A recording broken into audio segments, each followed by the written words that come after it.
Children, Good day, teacher. So before we start, Johnwell, can you lead the prayer? Yes, teacher.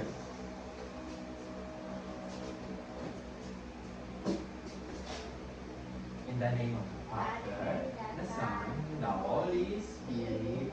Amen. Lord God, thank you for the blessings today. And thank you for the food you give to us and water to drink and the shelter you have given to us when the weather is rainy, when the weather is hot. And thank you for the love of your blessings. Thank you through Christ our Lord. Amen. In the name of the Father, the Son, and the Holy Spirit. Amen. Thank you, Johnwell. So once again, good morning, children. Good morning, teacher. So, before you sit down, kindly look at on your seats if there is a trash or any papers under your chair, and arrange your chairs. Done, teacher. Okay, you may now take your seat. Thank you, teacher. So now, I'm going to check your attendance. Instead saying present and saying your name, just say your favorite animal. Understood, children? Yes, teacher. Okay. Anna, Present, teacher. what's your favorite animal? Okay, very good. Lisa, what's your favorite animal? Very good. Johnwell, Orangutan. Casey, Rabbit, teacher. very good. And nobody's absent for today's class discussion. So before that, children, what have you observed in this chart? Yes? There's a bunny, teacher. Yes, good. What else? Here's fish. Very good. So this chart will be your reward chart. I will be dividing you into two groups. This will be the group 1 and this will be the group 2. Understood, children? Yes, teacher. Okay. If you will participate and do the activity correctly, you will gain a stars. So I have prepared here a stars for you to be rewarded. Understood, children? Yes, teacher. So before that, I have here an envelope. This is containing a pictures. So you are going to identify if it is sexual reproduction or asexual reproduction. So here is for the group 1 and group 2. Wow. So I will giving you 5 minutes to finish your activity. Are we clear, children? Yes, teacher. Can Okay. we open it now, teacher? Yes.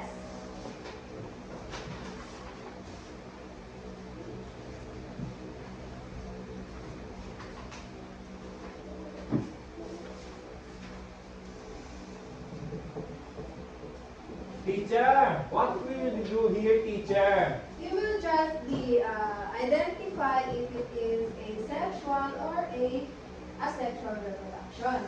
Is it clear? Yes, teacher. Okay, good. Are you done, children? Yes, teacher. Okay, can anyone represent it in the front? Yes, teacher. Yes, Johnwell.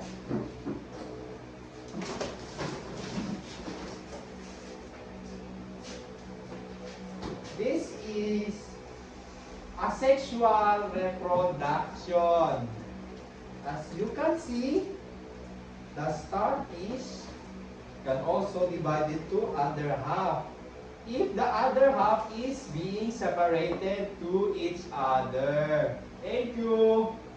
Very good. Next, for the group 1.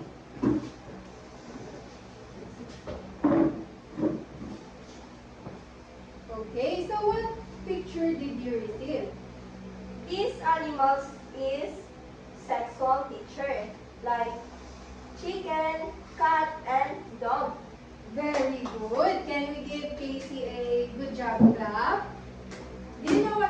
jab, jab. No, teacher. This goes like this. 1, 2, 3. 1, 2, 3. Good job, good job, good job. Okay, can you all stand? So let's do it together. 1, 2, 3. 1, 2, 3. Good job, good job, good job. Okay, so now let's proceed to our discussion. So, our topic for today is all about, read it all, children. Reproduction of animals. Again, what our topic for today? Yes? Reproduction of animals. Very good. So in the reproduction of animals, there are two kinds of reproduction, which is sexual reproduction and asexual. So before that, let us know if what is sexual reproduction. Okay. Please read it all. Is the reproduction that involves the union of two special cells or sex cells during the sexual intercourse. It involves male and female parents and the fertilization Occurs. So what does sexual reproduction again? Children? Yes? It involves male and female parent teacher. They do sexual intercourse, teacher. Very good, Januel. So the sexual reproduction is the two cells that is united, which is, we have here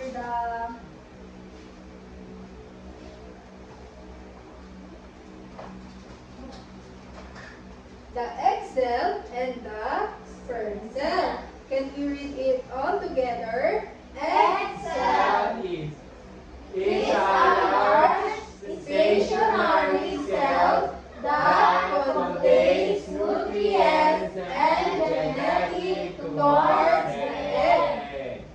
While the sperm cell Sperm cell is a small motile cell with a tail to swim towards the egg. These two distinct types of sex cells, gametes, used only in sexual reproduction. So children, what are the two types of cell in the sexual reproduction? Teacher, Yes? the two types of sex cell is egg cell and sperm cell.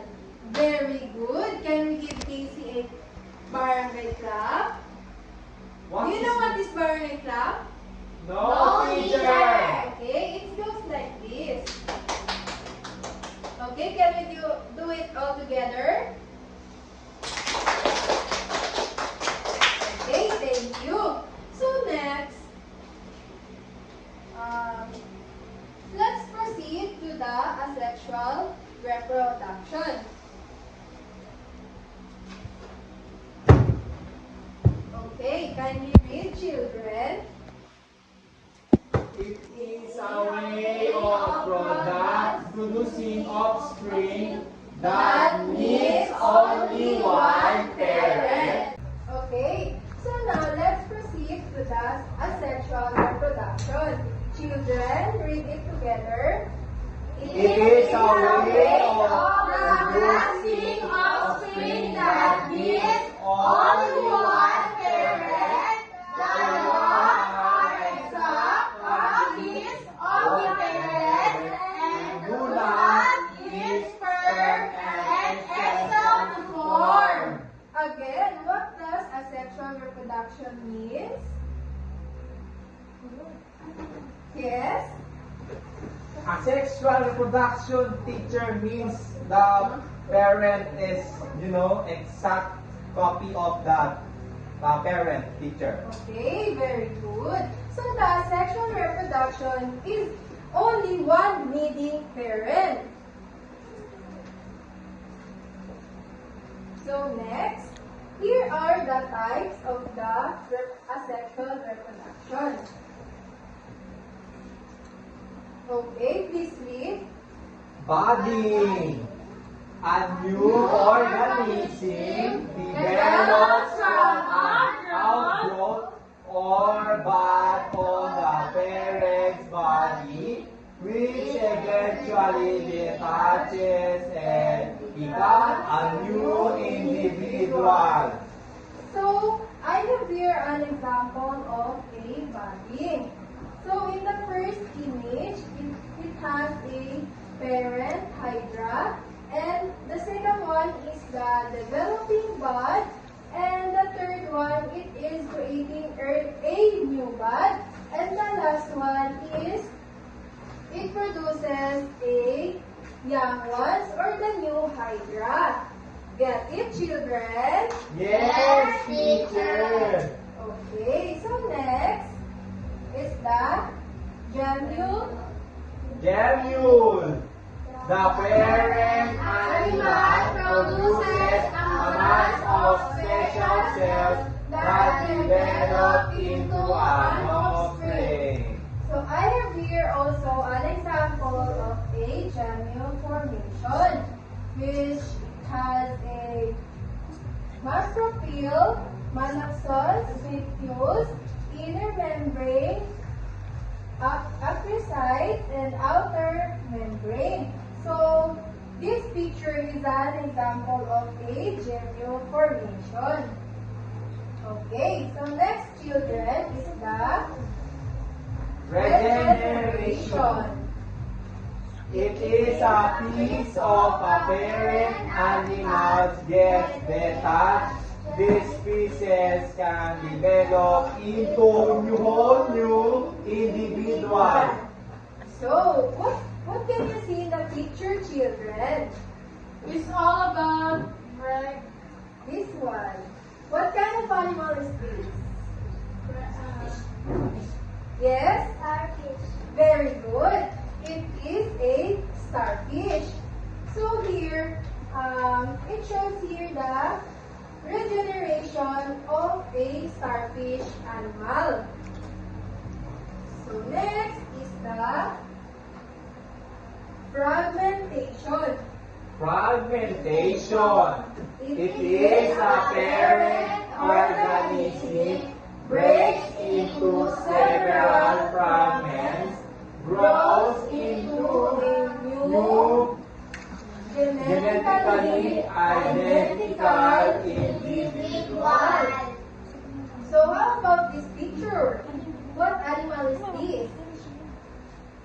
Yes? Starfish. Very good. It is also a starfish. So here in the fragmentation, an example of animal also is a starfish. So, did you understand? Yes. Children? Yes, teacher. Are you sure? Yes, teacher. Okay. So now we will have an activity. So please read. Draw and list two animals that reproduce sexually and two that reproduce asexually. Okay, is it clear, children? Yes, teacher. Okay, I will give you 5 minutes to do your task.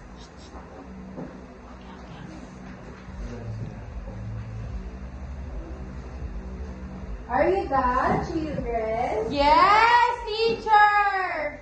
Okay. Who student want to represent it in the front? Yes.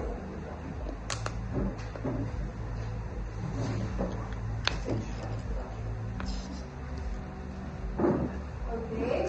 What does it show in the picture? This is a sexual reproduction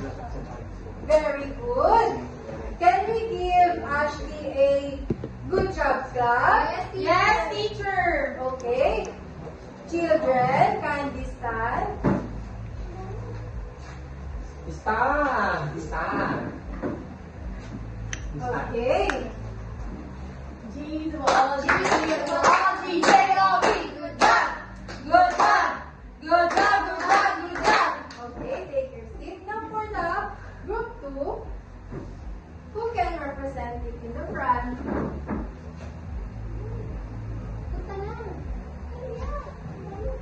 Hey, teacher. Okay. This is asexual reproduction, which the same mother parent detaches to itself can form a new organism. Very good. Can we give Januel a barangay clap? So now, for you to understand better in our discussion, I provided here an example of the sexual reproduction. So, what animals can you see here?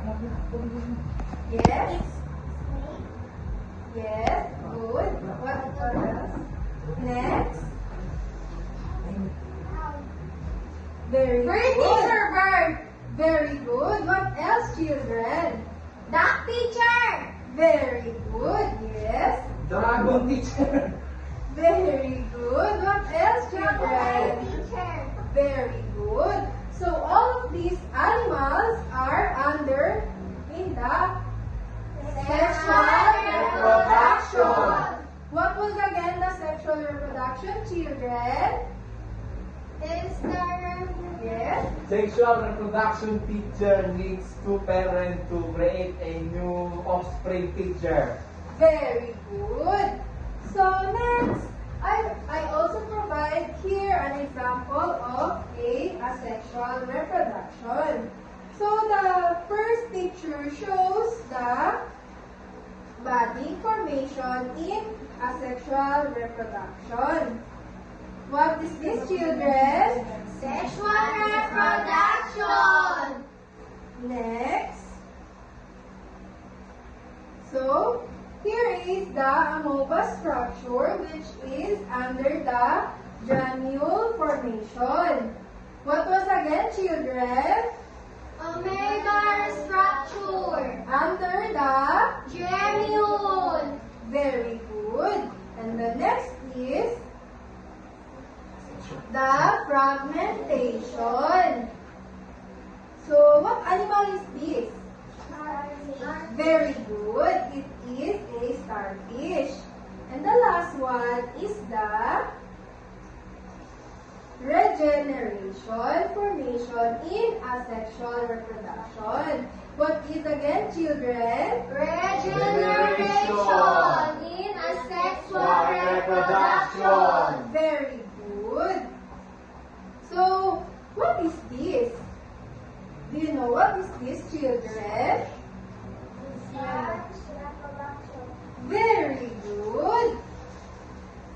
So, that is the example of the sexual and asexual reproduction. So now, we will have an evaluation.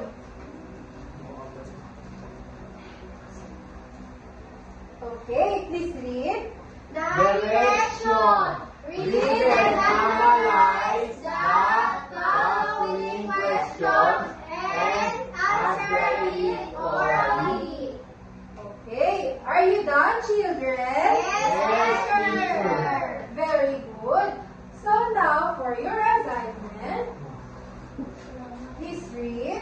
Research about how frogs and butterflies reproduce. Read illustration for meeting. For next. Meeting. Okay. Is that clear, children? Yes, teacher. So before we say goodbye, let's count the points that you've earned. So for the group 1, 1, 2, 3. the group 1 got